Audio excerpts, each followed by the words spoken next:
Y yo quiero que dispongamos nuestros corazones ahora para ser edificados por la palabra de Dios. Y el tema que tengo hoy, siento que viene del corazón de Dios. La verdad es que puse varios títulos, al final cualquiera de ellos aplica. Creo que el final con el que me voy a quedar es arraigados y edificados en Él. Y yo quiero que se pongan sobre sus pies ahora para que leamos la palabra de Dios en la carta a los Colosenses, en el capítulo 2, versos del 6 al 15. La epístola a los Colosenses, capítulo 2, versos del 6 al 15, la palabra de Dios que ya está bendecida, la vamos a leer en el nombre de Dios el Padre, del Hijo y del Espíritu Santo.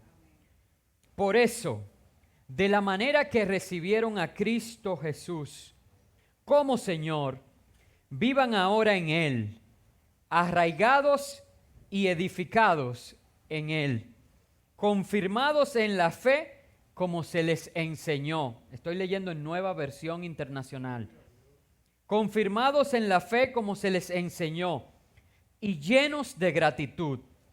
Cuídense de que nadie los cautive con la vana y engañosa filosofía que sigue tradiciones humanas, la que está de acuerdo con los principios de este mundo y no conforme a Cristo.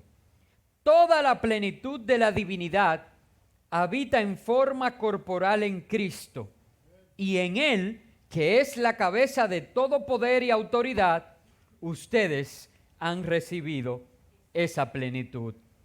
Además, en Él fueron circuncidados, no por mano humana, sino con la circuncisión que consiste en despojarse del cuerpo pecaminoso. Esta circuncisión la efectuó Cristo. Ustedes la recibieron al ser sepultados con Él en el bautismo. En Él también fueron resucitados mediante la fe en el poder de Dios, quien los resucitó de entre los muertos. Antes de recibir esa circuncisión, ustedes estaban muertos en sus pecados. Sin embargo, Dios nos dio vida en unión con Cristo, al perdonarnos todos los pecados y anular la deuda que teníamos pendiente por los requisitos de la ley. Él anuló esa deuda que nos era adversa, clavándola en la cruz. Desarmó a los poderes y a las potestades y por medio de Cristo los humilló en público al exhibirlos en su desfile triunfal. Pueden sentarse. Hermanos, yo quiero de manera sencilla en esta mañana hablarles de 7 pilares de la vida cristiana que se describen en este texto breve que acabamos de leer. 7 pilares de la vida cristiana que se definen en este texto que acabamos de leer. Los primeros 4 pilares que voy a tratar hablan de un proceso que comienza cuando conocemos al Señor y nuestra vida recibe propósito de parte de Él. Los siguientes, el quinto pilar que voy a tratar es un pilar que realmente yo creo que es para los teólogos que hay aquí, los cristianos maduros. Y mi promesa es que con ese quinto pilar voy a explotar la cabeza de muchos de ellos, ¿verdad? Los voy a poner a pensar. Esa es mi promesa hoy. Y los últimos 2 pilares de los que voy a hablar en esta mañana son pilares que nos llenan de esperanza. Y este es ciertamente el año de esperanza. Entonces, 4 pilares que nos hablan de un proceso de vida cristiana, un pilar, ¿verdad?, que nos va a poner a pensar en lo que Dios ha puesto en nosotros, y unos últimos 2 pilares para completar los 7 de los que voy a hablar, que van a llenar tu vida de esperanza. Vamos a hablar primero del proceso, porque en este texto que acabamos de leer se nos habla cómo de manera voluntaria Y aunque no lo dice explícitamente así, dice, por eso, de la manera que recibieron a Cristo como Señor, vivan ahora en Él. Y yo utilizo la palabra voluntaria, y en muchas de las versiones, usted puede buscarlo, este texto lleva por título Libertad en Cristo. Y yo me maravillaba de ver cómo las canciones que hoy cantamos hablaban y llevaban esa misma línea.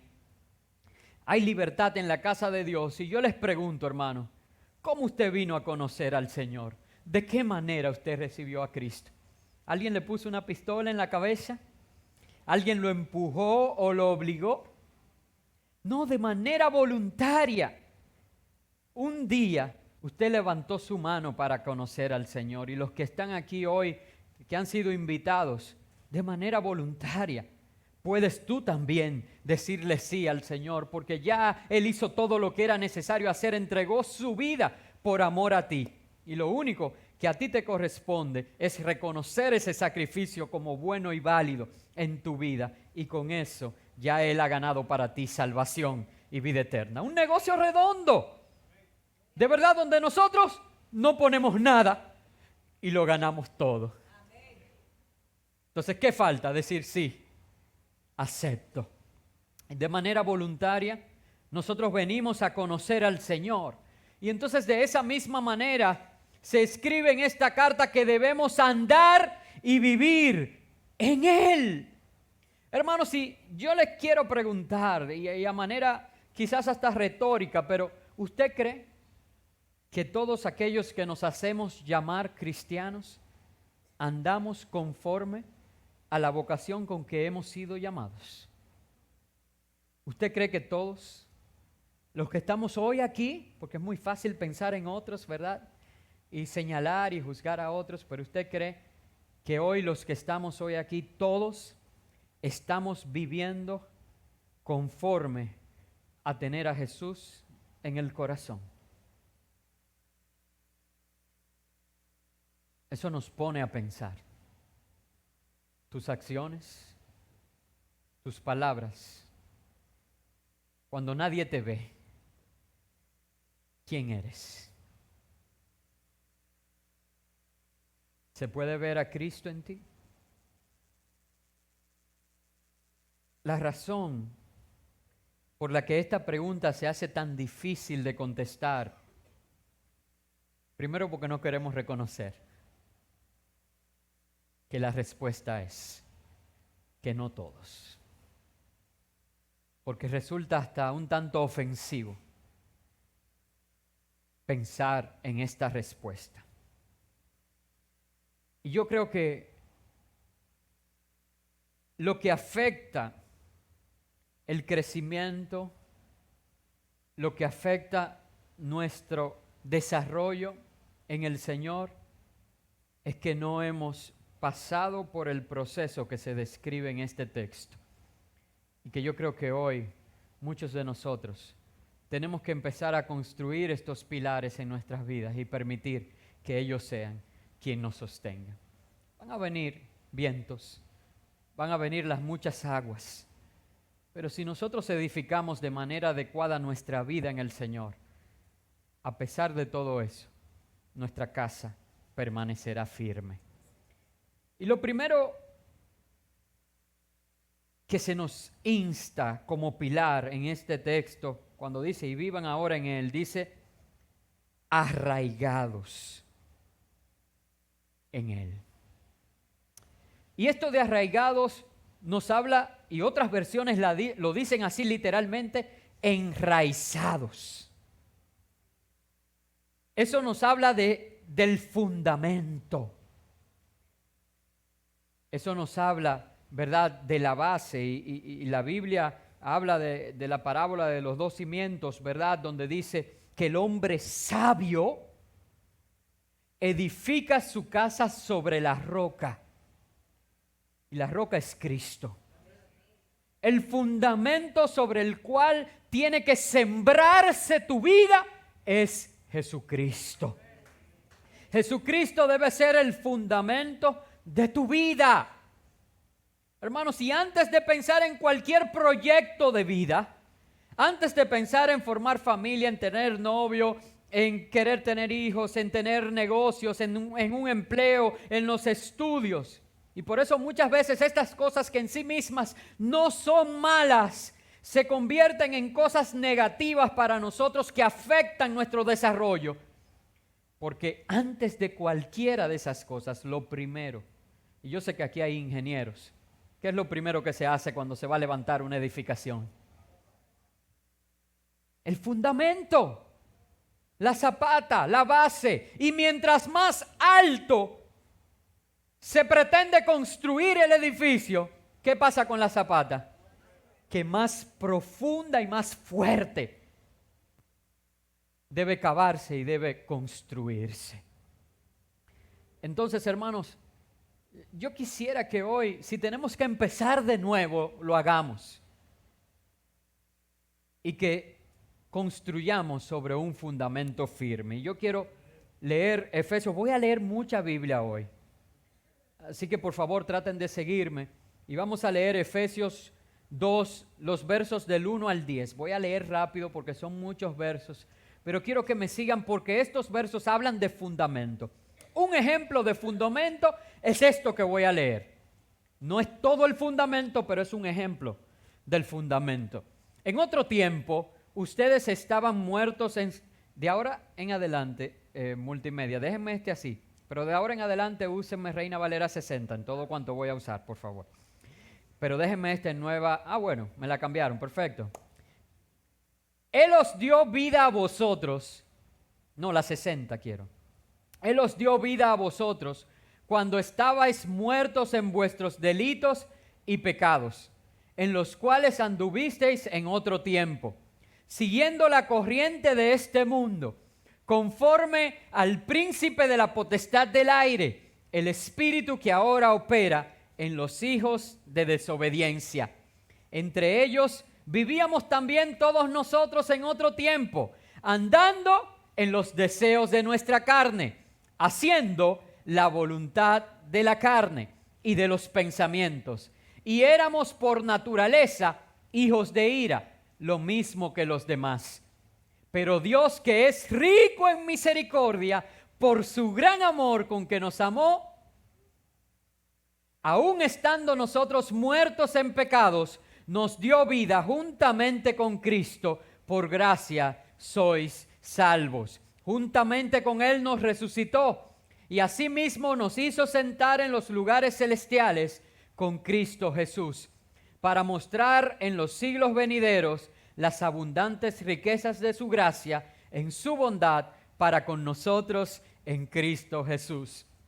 Porque por gracia sois salvos, por medio de la fe, y esto no de vosotros, pues es don de Dios, no por obras, para que nadie se gloríe, pues somos hechura suya, creados en Cristo Jesús para buenas obras, las cuales Dios preparó de antemano para que anduviéramos en ellas.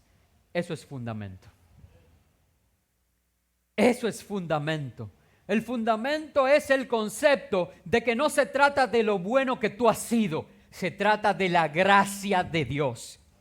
De que no se trata de que lo merecíamos, se trata de que Dios en su gran misericordia, por su gran amor con el que nos amó, de que no se trata de las obras que hicimos, se trata de que cuando aún tú estabas muerto en el pecado, y obviamente también es fundamento decir de que en otro tiempo andábamos nosotros conforme a los deseos de la carne y nuestros pensamientos.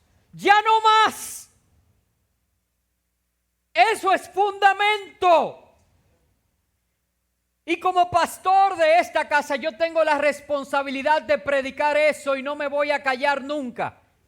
La gracia de Dios, la misericordia de Dios, el amor de Dios, pero también de que nosotros debemos hacer un alto y ya no ser guiados conforme a las obras de la carne, sino ser guiados por el Espíritu de Dios.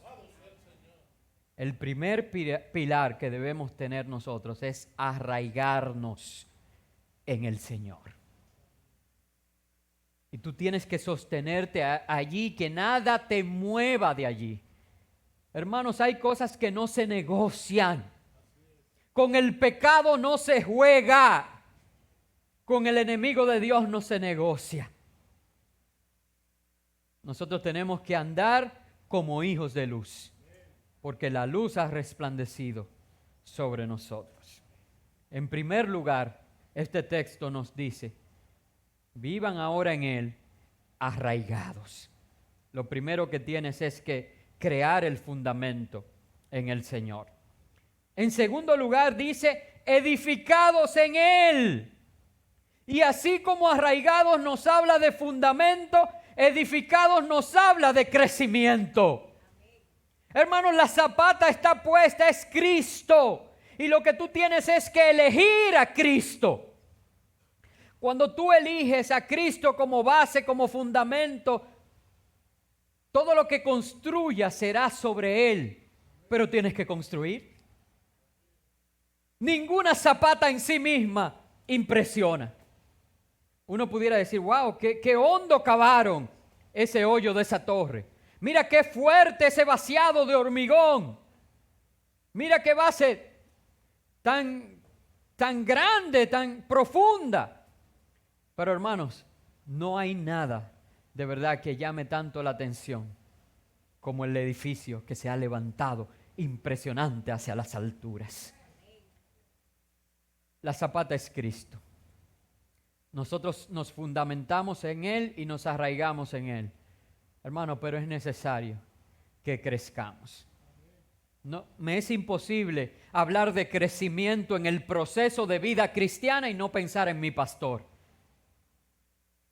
Una frase que él acuñaba, no le gustaba mucho a algunos, pero él tenía razón en decirlo y decía que cuando venimos a la iglesia y comemos y comemos y recibimos, pero no crecemos, nos quedamos siendo enanos cabezones.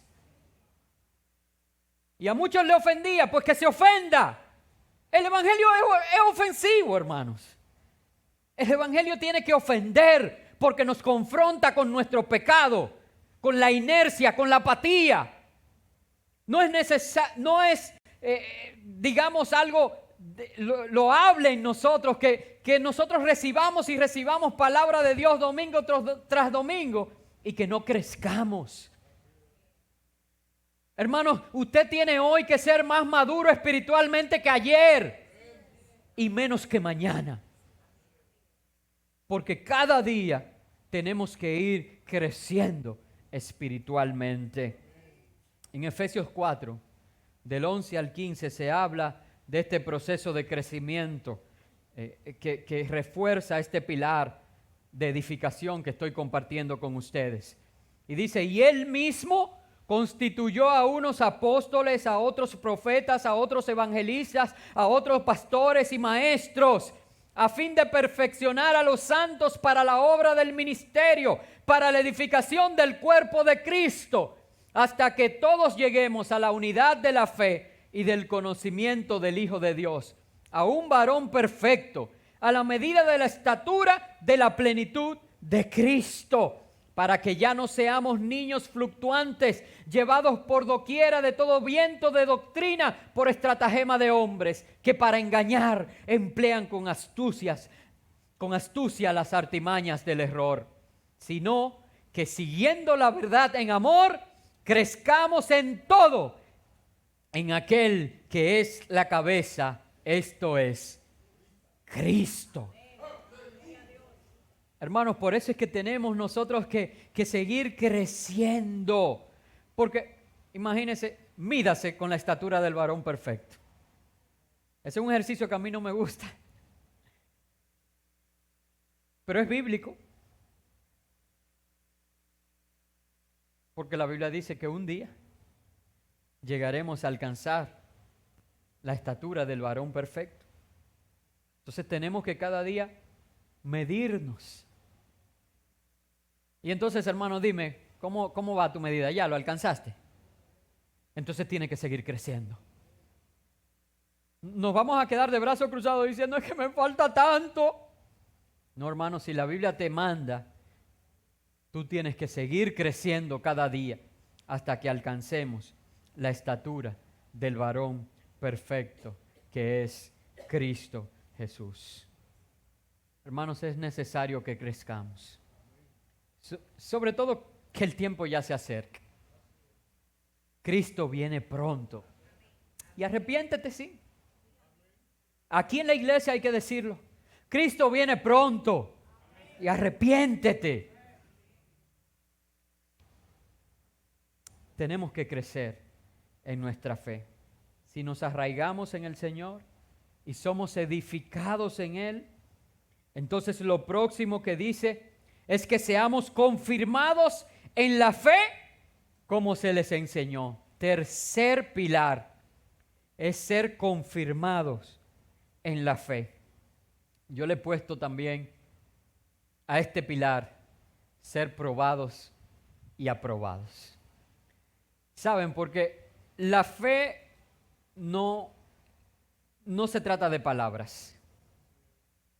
La fe se trata de acción. Cuando nosotros tenemos este pilar de ser confirmados en la fe, lo que estamos diciendo es que en medio de la prueba hemos puesto por obra y en práctica, hemos puesto en acción nuestra fe y esta nos ha sostenido. De hecho, no se puede aprobar si no hay prueba. Cuando somos probados, entonces podemos ser aprobados. Así que yo sé que eso le alegra el corazón a muchos hoy. Yo escuchaba a la hermana Brixeida aquí hoy dirigiendo el servicio y decir, tuve muchas pruebas la semana. Y si usted lo notó, ella intentó como decir algo y se quedó callada y dijo, tuve muchas pruebas. Y eso me mostró la magnitud de las pruebas. Pues que esto alegra el corazón de ella hoy. De que a través de las pruebas, el Señor nos aprueba y se confirma nuestra fe. Santiago 1, versos 2 al 8. Hermanos míos, tened por sumo gozo cuando os halléis en diversas pruebas, sabiendo que la prueba de vuestra fe produce paciencia. Mas tenga la paciencia su obra completa, para que seáis perfectos y cabales, sin que os falte cosa alguna. Y si alguno de vosotros tiene falta de sabiduría, pídala a Dios, el cual da a todos abundantemente y sin reproche, y le será dada. Pero pida con fe, no dudando nada, porque el que duda es semejante a la onda del mar, que es arrastrada por el viento y echada de una parte a otra. No piense pues quien tal haga que recibirá cosa alguna del Señor.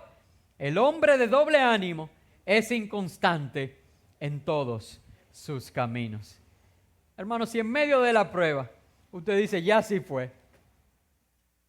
No, ya, este dolor de cabeza, de este no paso yo. Eso es fe.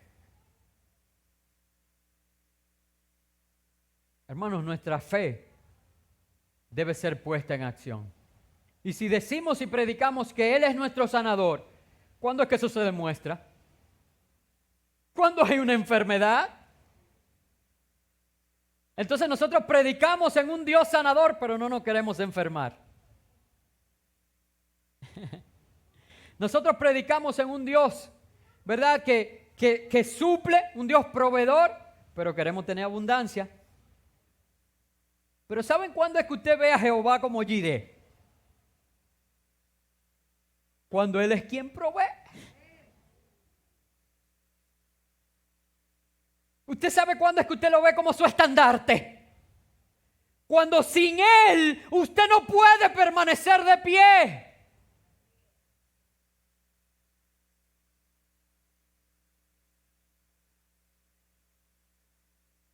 Hermanos, ciertamente nuestra fe es afirmada en medio de las pruebas.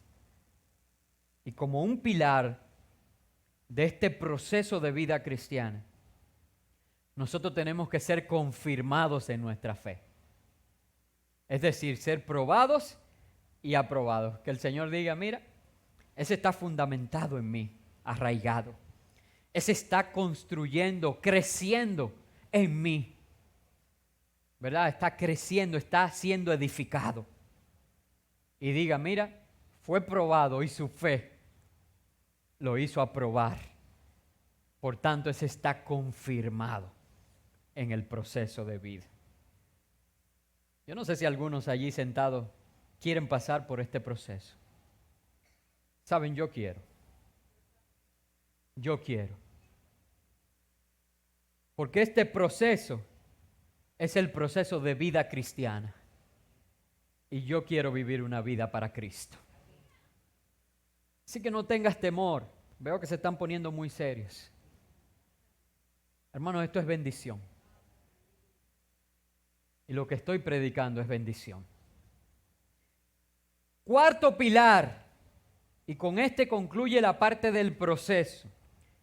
Ayúdenme, iglesia, que ustedes saben que mi memoria no es muy buena. El primer pilar, arraigados. ¿De qué trata arraigados?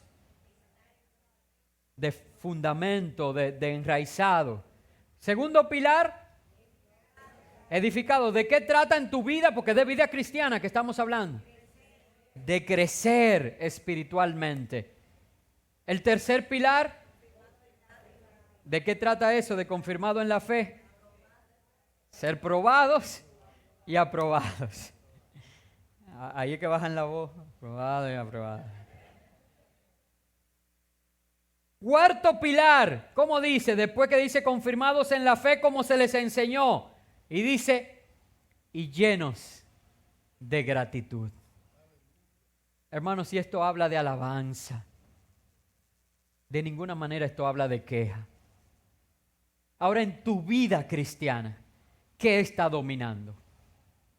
¿La alabanza o la queja?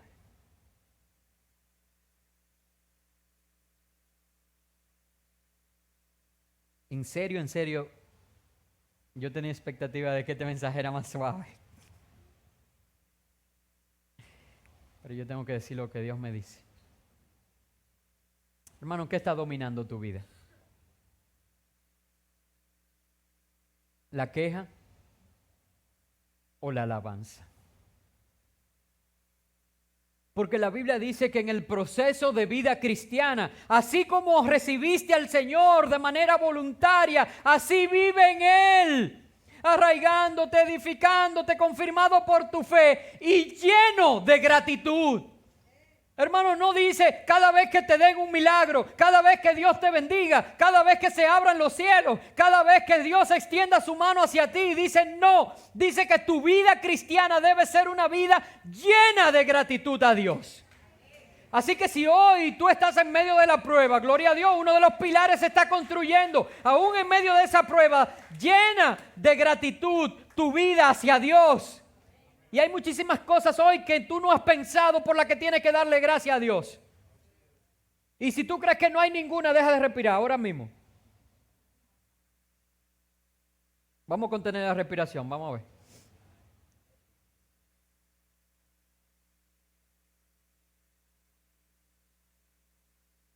¿Están respirando? Hermanos, nuestras vidas. Y yo creo que este es uno de los valores que menos se predica en las iglesias. Que predicamos mucho de gracia, pero no de gracias. Y yo creo que a esta generación de la iglesia en sentido general, nosotros tenemos que predicarle de gratitud. Porque el ser agradecidos es algo que identifica al cristiano. Tanto que Jesús fue una de las cosas que demandó. Usted no vio ninguno de los milagros de Jesús demandando nada, pero cuando sanó a los 10 leprosos, que vino uno a darse gracias, dice, ven acá, y no fueron a 10. ¿Y dónde están los otros 9? O sea, que él estaba demandando gratitud. Nuestra vida, miren, el ser cristiano tiene que ser una expresión de gracias a Dios por lo que él hizo.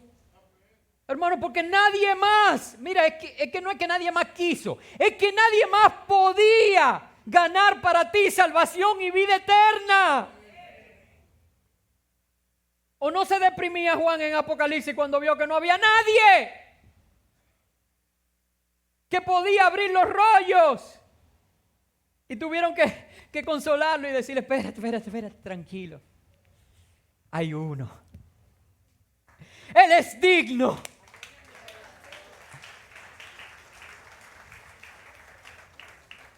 Primera de Tesalonicenses 5, 16, 22. Porque cada uno de estos pilares lo vamos a basar en la Biblia. Estad siempre quejosos.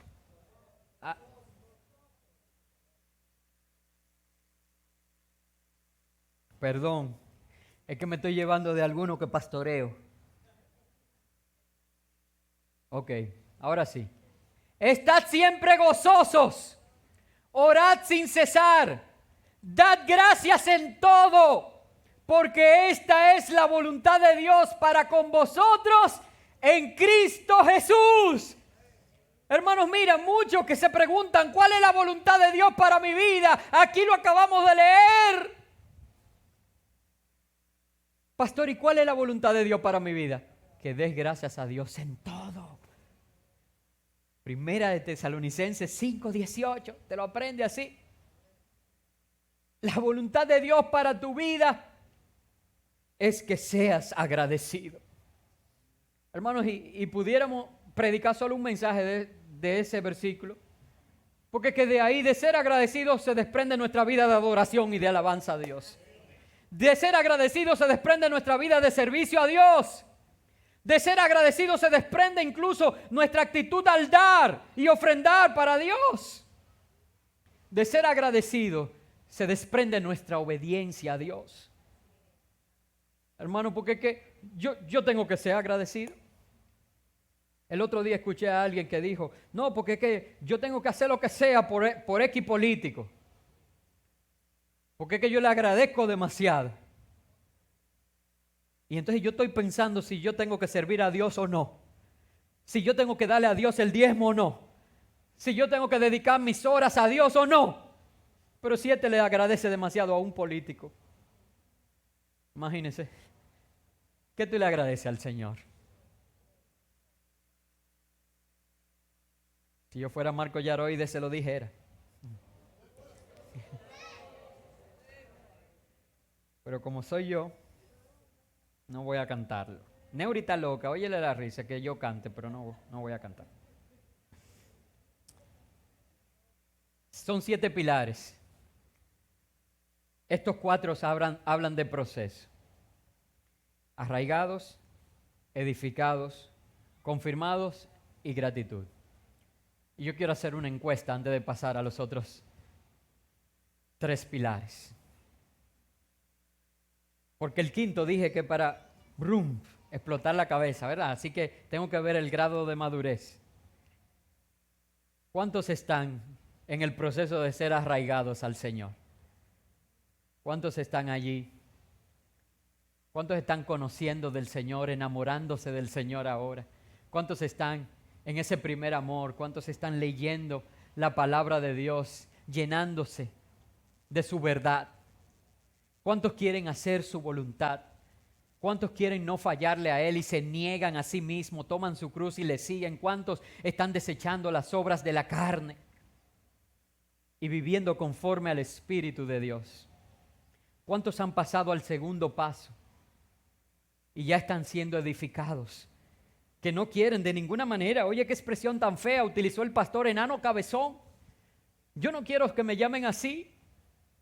Yo quiero que mi cuerpo vaya creciendo, porque yo tengo una cabeza grande. ¿Ustedes saben cuál es la cabeza suya? Cristo. Lo leímos cuando yo hablé de eso. Es por eso que no podemos tener un cuerpo chiquitico. Nuestro cuerpo tiene que crecer fuerte. Tenemos que ir al gimnasio espiritual y decir como Eduardo, nunca canilla. ¿No? Y tener brazo definido, hombro definido, para cuando venga la cabeza, el cuerpo, ¿verdad?, de Cristo pueda soportarla. ¿Cuántos están en ese proceso de crecimiento y están yendo al gimnasio espiritual y están desarrollando hábitos espirituales? ¿Cuántos están construyendo para el reino? ¿Cuántos en medio de ese proceso han tenido que enfrentar pruebas y su fe los ha sostenido? ¿No se han devuelto?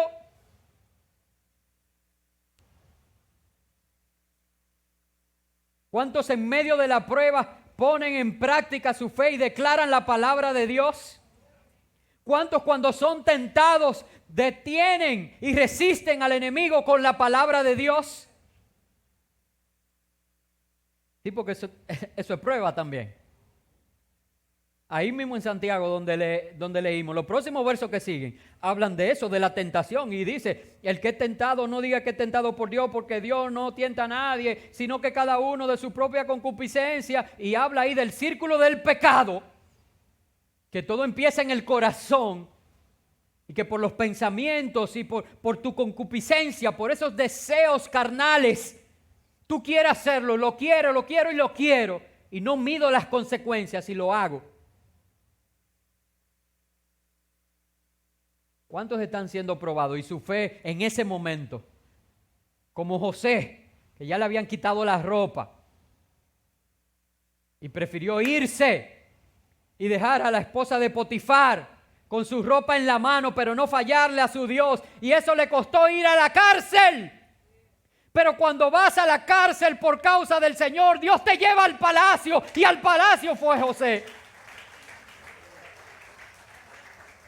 Resiste al enemigo, que tu fe te sostenga.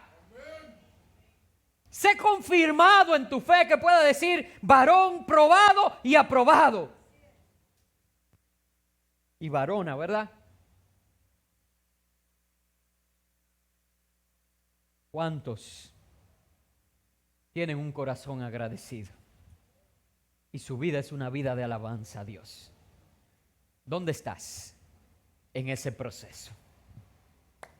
Yo creo que estoy hablando a gente madura. Y los que no pueden empezar hoy, lo importante es empezar a construir. Pero quiero hablarte de un quinto pilar.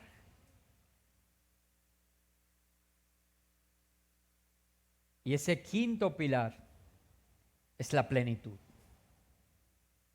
¿Cuántos saben que Dios quiere que tú tengas una vida de plenitud? Esto no es que yo me lo estoy inventando, es que Cristo lo dijo. Dijo, el enemigo vino para robar, para matar, para destruir.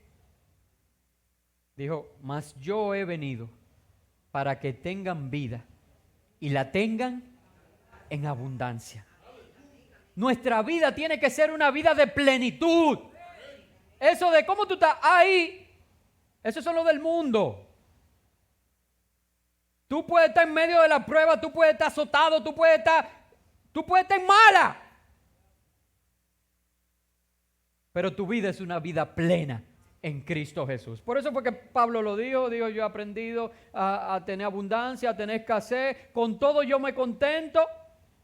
Y ahí es que dice entonces, todo lo puedo en Cristo que me fortalece. Que nosotros lo usamos para todo menos para eso. Pero es en ese contexto que Pablo dice esa expresión. Tu vida tiene que ser de plenitud. Ahora, ¿cuántos tienen vida plena aquí? ¿Nos da vergüenza levantar la mano? ¿Creemos como que hasta un pecado?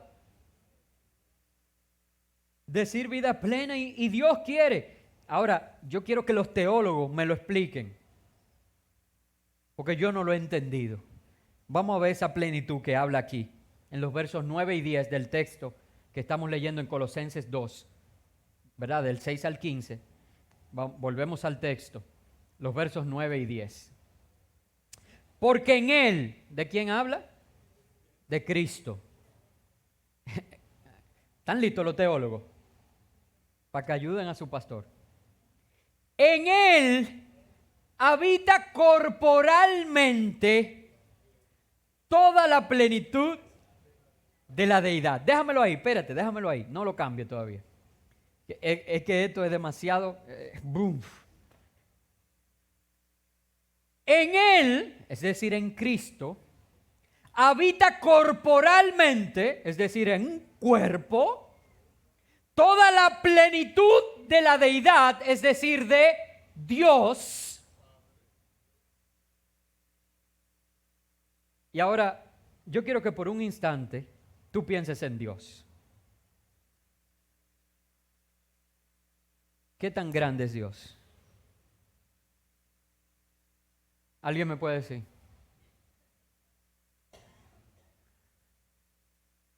¿Qué tan alto es Dios? No saben, pero yo mando a buscar a los niños que ellos saben. Pónganse de pie para que me lo digan. ¿Sí? Díganmelo. Díganmelo. Mídanme a Dios. Ustedes saben que con una canción, mídanmelo. Vamos, empiecen. Voy a contar hasta 3, espérense. Yo voy a contar hasta 3 y ustedes me van a decir la medida de Dios. Un instante. 1, 2 y 3.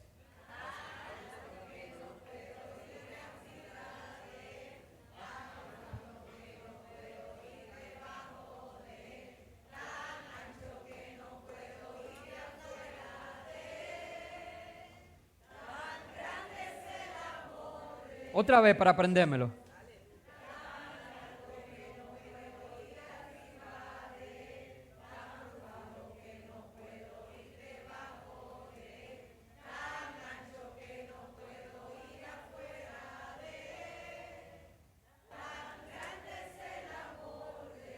Ok. ¿Qué tan poderoso es Dios? ¿Qué tan misericordioso es Dios?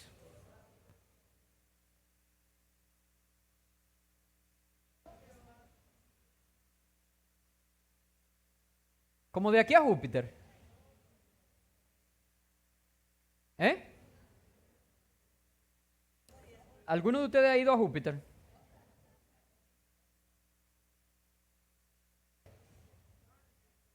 Hermano, ¿ustedes saben lo que representa la Vía Láctea en el universo? Una arena en el mar. Un grano de arena en el mar. Y mi Dios es más grande que los cielos. Entonces, yo lo siento por los teólogos que están aquí, pero ¿cómo tú me vas a explicar que en un cuerpo habita toda la plenitud de ese Dios? Pero eso en sí mismo no es un reto, porque aquí hay muchos teóricos y pudieran quizás decirme algo. Leamos el otro, porque se va poniendo cada vez más difícil. Y dice, y vosotros estáis completos en Él, que es la cabeza de todo principado y potestad. Yo quiero que me pongan ese verso en versión, pon la NBI a ver.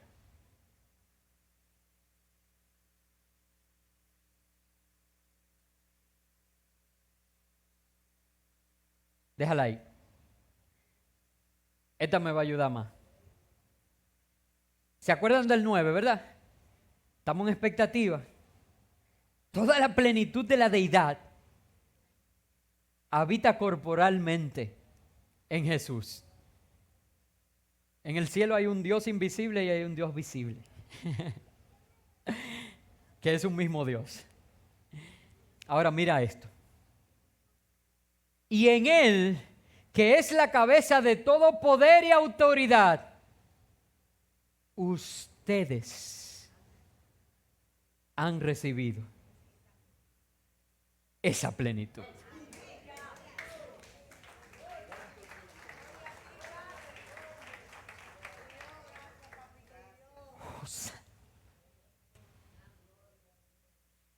Miren, yo lo siento por el que tiene el conocimiento y que cree que me va a explicar eso a mí. porque en parte conozco y en parte profetizo, pero un día mis ojos le verán cara a cara y lo que es en parte terminará. Y allí ya yo no querré preguntar, allí yo estaré contemplándolo y no puedo ni siquiera imaginar si estaré de pie o si estaré arrodillado, si estaré llorando, si estaré sonriendo. No puedo imaginar. Pero la Biblia dice, y yo creo lo que la Biblia dice, que así como en Jesús está toda la plenitud de Dios, y yo creo que aquí nadie duda que Jesús es 100% Dios. Así mismo dice que Él, y a través de Él, a ti se te ha dado esa plenitud. Entonces yo voy a preguntar ahora, ¿cuántos aquí tienen vida plena? Porque todo el que tiene a Cristo tiene vida plena. Yo no estoy diciendo que todo el que tiene a Cristo tiene una cuenta con 10 millones. Yo no estoy diciendo que todo el que tiene a Cristo tiene un yate. Yo no estoy diciendo que todo el que tiene a Cristo tiene una casa. Todo lo que estoy diciendo es que en Cristo, quien es la cabeza de todo poder y toda autoridad, tú tienes toda esa plenitud de Dios en tu vida. ¿Qué te falta?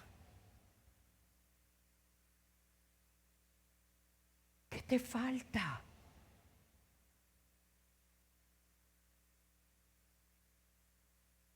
¿Queja o alabanza?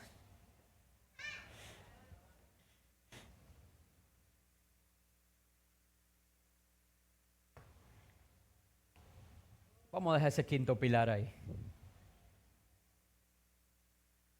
El miércoles, por favor, en la clase de teología. ¿Hay clase este miércoles? Pónganmelo. Hace una exégesis de ese versículo en la próxima clase. A poner en palabras de ellos lo que significa ese verso en tu vida. Que la plenitud de Dios está en ti.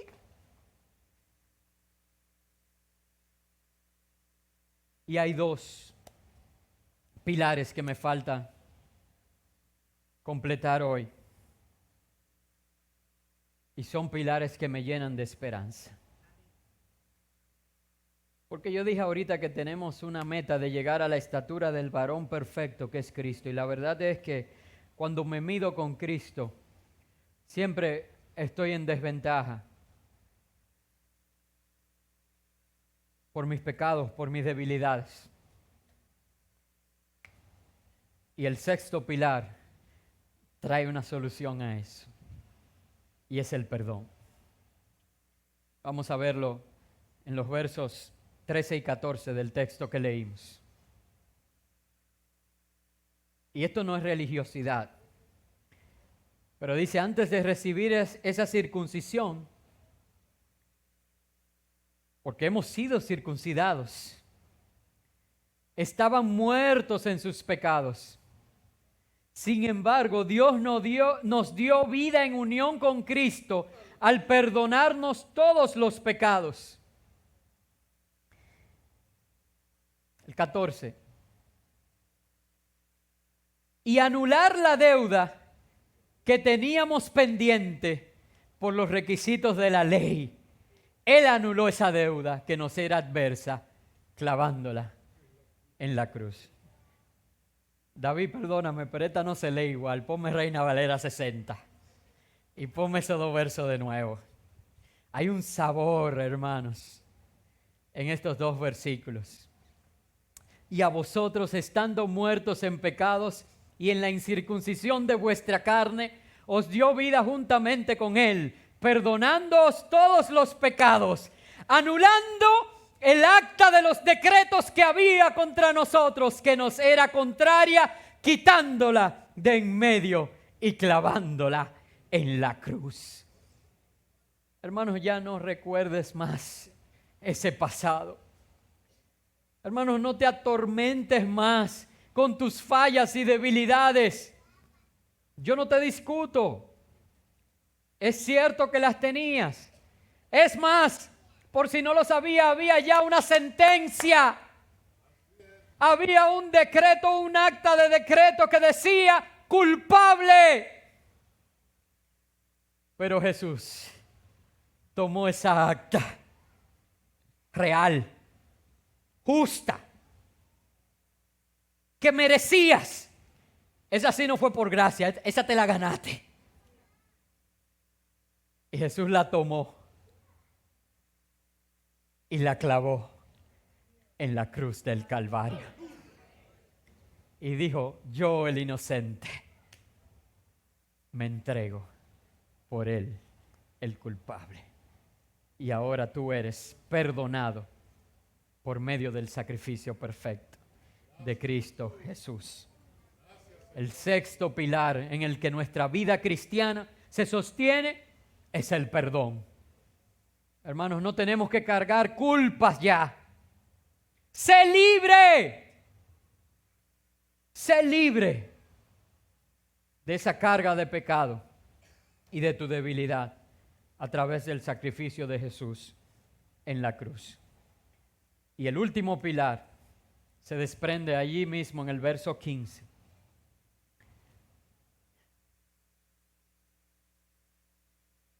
Y es el que yo quisiera que nosotros mostrásemos en cada etapa de nuestra vida. Es el pilar de victoria. Desarmó a los poderes y a las potestades, y por medio de Cristo los humilló en público al exhibirlos en su desfile triunfal. Reina Valera 60. Y despojando a los principados y a las potestades, los exhibió públicamente, triunfando sobre ellos en la cruz. Amados hermanos, en Cristo tú eres más que un vencedor. No es verdad que tú estás en la batalla. Dios te ha dado la victoria. Así que la próxima vez que alguien te pregunte, ¿cómo estás? Coge una güirita y dile, en victoria estoy.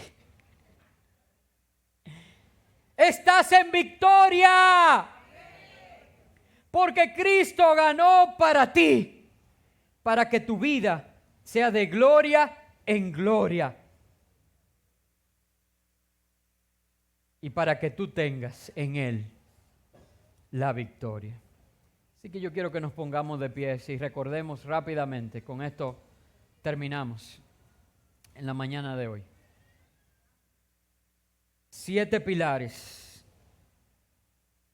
de la vida cristiana. Número 1, el fundamento, estar arraigados en el Señor. Número 2, el crecimiento, ser edificado en el Señor.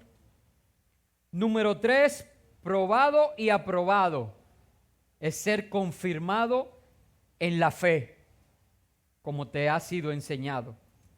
Número 4, agradecimiento, ser lleno de gratitud, una vida llena de gratitud. El quinto pilar, y siempre vamos a hacer una pausa cuando pensemos en ella, vamos a poner ese pilar en el centro de la mesa de nuestra vida cristiana. El quinto pilar, la plenitud de Dios está a través de Cristo en nosotros. Número 6, el perdón. No tengo que cargar con las culpas,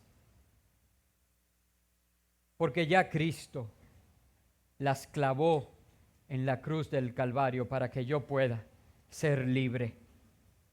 Y número 7, séptimo pilar, mi vida tiene que ser una vida de victoria. Que el poder de su victoria sea evidente en mí. Que mi vida sea un reflejo de que en Él soy más que un vencedor. Que tu vida